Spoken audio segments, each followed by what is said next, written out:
Hi everyone! Good day, welcome back to our YouTube channel, Marjan's Garden. So, ngayon guys, ay ipapakita ko lang sa inyo yung mga tinapkat natin ng mga succulents dahil nagkaroon sila ng problema sa kanilang stem. So, nagsimula lang sila sa maliit na dark spot sa stem and then lumalala sila. So, parang nagiging stem rot na sila. So, buti na lang ay hindi tayo nakapag-dilig last time kaya tuyo yung soil niya guys. Ayan. So, ito yung ating princess lace. Ayan siya guys. Ayan. So, tinapkat ko na siya guys. Kasi napakatangkad na guys ng stem nito. And, nabili lang din to natin kay Ma'am Chanel. Ayan, Chanel's Garden ng maliit lang siya. Pero ngayon guys, napakalaki na niya. And, napakaganda ng curly leaves niya. Ayan siya. So, medyo stress siya ngayon guys. Ayan, kung makikita yung mga tips niya, curly and ma-pinkish-pinkish. Kasi, nakalagay siya guys sa area kung saan ay nakaka-receive siya ng all day. Yan, all day sunlight yan. Simula umaga hanggang hapon ay meron siyang sunlight na nakukuha. So, tuyo na siya guys. Oh. Ayan. So, plano ko na siyang itanim sa panibagong pot. Ayan. And yung top niya guys ay swerte naman ako kasi tuyo naman yung soil niya nung kinat ko kasi hindi nga ako nakapag-dilig last time. Kaya tuyo sila. So, swerte at hindi ako nakapagdilig kasi kung nakapagdilig ako guys ay hindi ko yan guys makakat kasi mamamatay din yung stem niya. So ito naman yung ating variegated Hanakaida. Kinat ko din kasi masyado na siyang mataas. And then yung isa nito ay parang nag-stem rot din. Pero ito guys, hindi naman. Kaso nagkaroon siya ng mga ganyan na dot-dot sa kanyang leaves. And kumunti na yung variegation niya sa leaves. Ayan o. Ayan. So, napakalaki na nito guys. Kaso lang nagsidra yung mga leaves niya kasi nga nagkakaroon ng ganyan. Yan. Dahil nga sa weather natin ng ulan init. Ayan. Nagkakaganyan siya. So, ito yung isa guys. So, ayan o. Nagtuloy pa rin yung kanyang dark sa kanyang stem. Ayan. Ayan. Ito nga buti na agap-agapan ko pa to guys. Pero ayan. Lumiit na ng lumiit. So, natanggal na yung ibang leaves niya at nandito siya. Ayan o. Nakatambak yung mga leaf propagation ko na dito ng Purple Delight. Tapos, ayan yung leaves niya guys. So, yan. So, yung isa naman natin guys ay ito.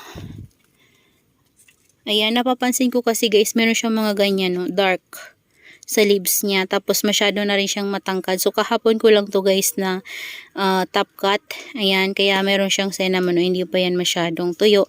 So na overnight pa lang siya na top cut. So ito yung ating Carnival, Echeveria Carnival. Yan, carunculated Echeveria Carnival. Ayan siya. So tinapkat ko na. Ito wala naman tong problema sa stem niya. Kaso lang guys ay napakatangkad na niya. So dahil napakatangkad na niya, matanda na siya, paliit na yung leaves niya. Ayan. So pero yung mga bukol niya guys ay napakaganda. Ayan. So dito ko na lang muna siya para hindi mawala yung kanyang kulubot sa dahon. So ito, itatanim ko na to guys para magkaroon na rin siya ng roots. So magre-ready lang ako guys ng pot para sa kanya. So bago ko pala guys itanim yung ating princess lace, ito yung pala guys yung kanyang puno. Ayan. So ayan yung puno niya.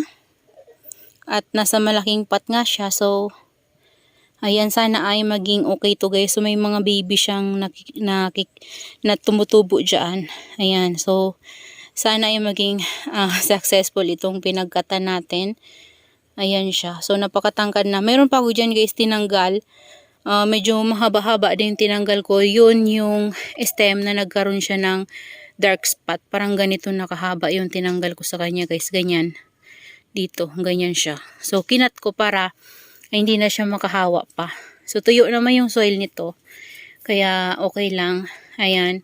Pero, hoping pa rin ako na maging successful siya kasi kadalasan sa mga kinakat ko ay meron talagang hindi nagiging successful. So, minsan may nagiging successful pero after ng ilang months na medyo lumalaki na yung baby niya ay nag-start na din siyang mag-rot. Hindi ko alam kung bakit. Kahit na sobrang ingat na ako ay nagaganon talaga guys. Ayan. So, dito naman banda. Ayan, yung isa dito guys ay binali ko lang. Yan, binali ko lang siya. Hindi ko talaga ginunting. Bali lang talaga. Yan yung isa dito. Ito yung kinain ng uod. Kaya nagkaroon siya ng baby. Ayan. So, ito yun, no. Yan, lumiit siya kasi nga, nung simula nung kinain ng uod yung kanyang rosette, lumiit na siya kasi nagkaroon na siya ng baby na lang. Yan, baby na lang yung tumubo sa kanya. So, ito yun guys. So, binali ko lang. And then, nagkakaroon na rin siya ng roots. Ayan, dito banda, oh. Maliliit pa, kulay puti. So, and ito yung isa guys, yung ating carnival. Ito yung kinatan ko, oh. Yan, nilagyan ko rin siya ng cinnamon sa top. Yan, sana maging okay ito guys. Yan, tuyo din naman yung soil. Kinapa-kapa ko talaga siya kahapon. Ayan. So, hoping ako na maging successful ito. Yan. Nakalimutan ko pala guys, ito kinat ko din yung ating autumn flame. Ayan, kasi napapansin ko yung leaves niya ay paliit ng paliit na. Ayan, kasi nagkaroon na naman siya ng flower stalk. So, tinanggal ko na naman yung flower stalk niya. Tapos, na-disgrasya pa to guys. Ayan, tingnan nyo nangyari sa leaves niya. So, naisipan ko na lang na i-cut siya para maitanim siya sa panibagong, sa panibagong pot. So, ang kinatan ko sa kanya ay nandito. Ayan, ito yung kinatan ko sa kanya kasi napakatangkad ng stem niya. So, naisip ko guys, kaya siguro ganun ay dahil nga nagiging matanda na yung stem, kaya talagang parang pumapangit na yung tubo ng kanilang leaves.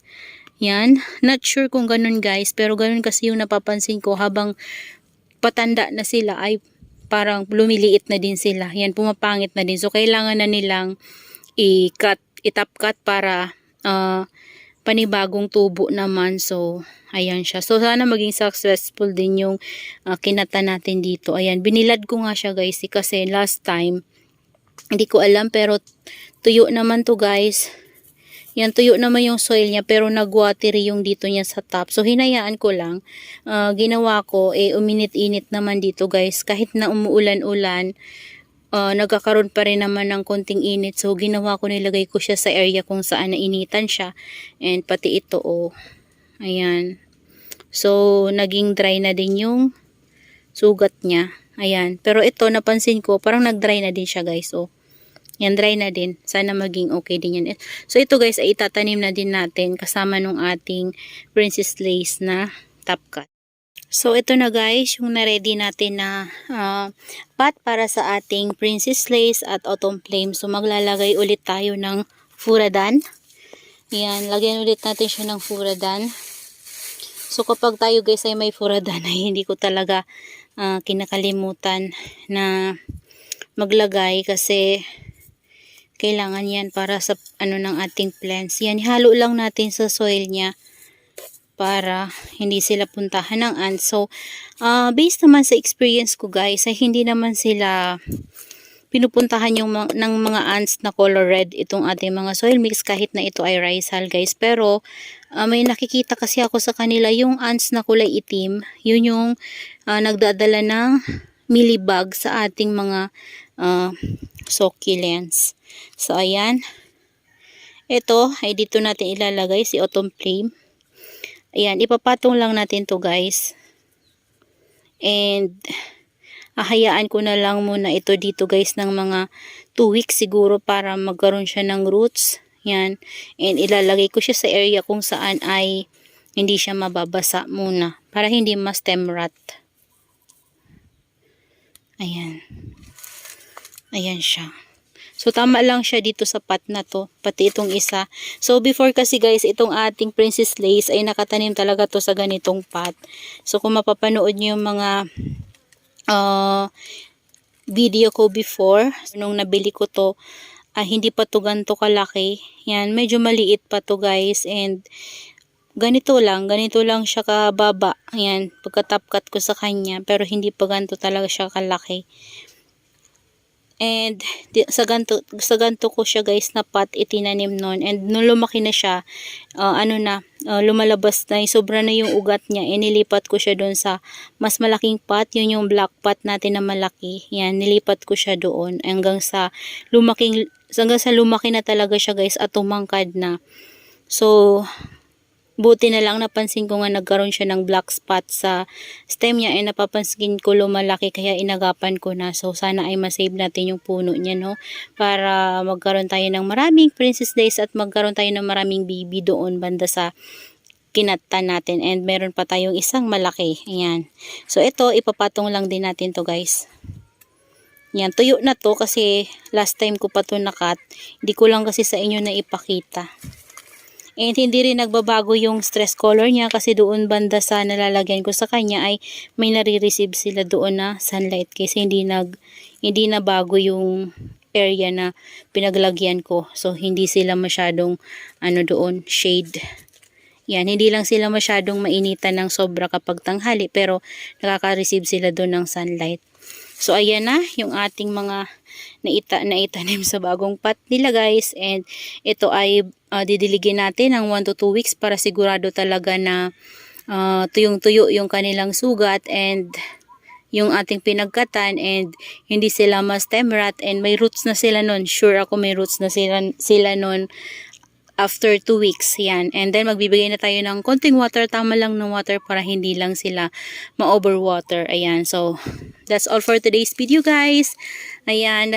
Sana ay nag-enjoy kayo sa inyong panunood, and see you on my next vlog. Happy gardening, everyone. Bye-bye. Dito ko muna sila, guys, nilagay. Ayan, dito sa baba na to. Ayan, para makareceive sila ng sunlight. Ayan, afternoon ngayon, guys, mga 11 o'clock. Ayan, 11 AM. So, ayan sila dyan.